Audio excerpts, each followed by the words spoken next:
Do you ever listen to the news and feel like you have no idea what people are even fighting about anymore? Want to know more about America's healthcare system?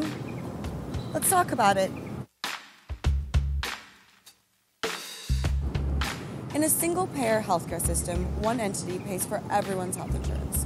The single payer we're talking about here is the government. We, the people, pay taxes, and the government uses that money to pay for our health insurance. So, lots of people, only one payer. Single payer doesn't mean that the government can't contract with private companies, or that all healthcare providers are owned by the government.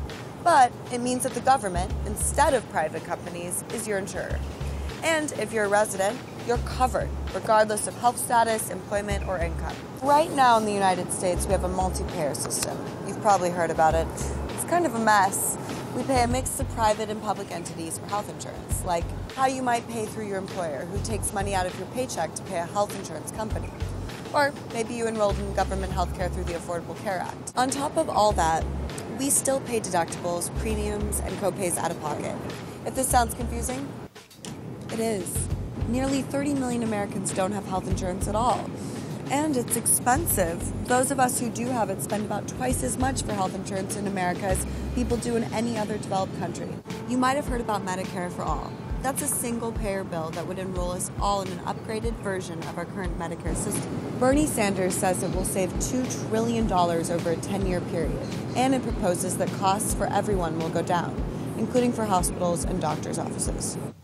So what's the problem? Well, for one, a lot of people don't like the idea of having the government more involved in their lives. Some people also think that a subsidized healthcare system will result in massive wait lists for life-saving treatments. Health insurance companies really don't like single-payer because it means they'll get paid less. Whichever way you might feel, you can't vote for or against a candidate who likes or doesn't like single-payer if you don't know what it is, right? So when you vote in the midterm elections this November, and you are going to vote, now you know.